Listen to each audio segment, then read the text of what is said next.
10 ఏళ్ళు ఏమీ చేయలేక కాంగ్రెస్ ప్రభుత్వం వచ్చి 8 నెలల్లో పనిచేస్తే వారం లేక ఈరోజు కాంగ్రెస్ ప్రభుత్వం ఓర్చుకోలేక ఈరోజు తను రాజీనామా చేయడానికి సిద్ధపడలేక ఇలాంటి వేయడం సరికాదు.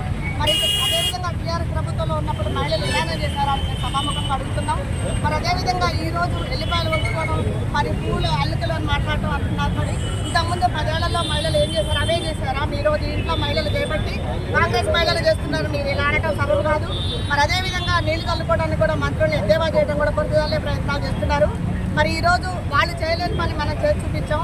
మహిళలకు ఈరోజు బస్సు ప్రయాణాలు, ఉచిత బస్సు ప్రయాణం చేసి ఆర్థికంగా తోడ్పడ్డారు. మరి గ్యాస్ కూడా సబ్సిడీ ఇచ్చి కూడా మరి వాటి వల్ల కూడా ఆర్థికంగా ఉపయోగపడ్డారు. మరి ఈరోజు రైతులకి ₹1,00,000 కానీ 1,50,000 2 లక్షల వరకు రుణమాఫీ చేసి ప్రభుత్వం చేసి చూపెట్టింది. మరి మీరు దండగన్న ప్రభుత్వం, పండుగ చేసిన ప్రభుత్వం కాంగ్రెస్ ప్రభుత్వం. కాంగ్రెస్ నమ్ముకున్న మహిళలందరూ కూడా ఈరోజు మంత్రి స్థానంలో ఉన్నారు. టీఆర్ఎస్ నమ్ముకున్న మహిళలందరూ జైల్లో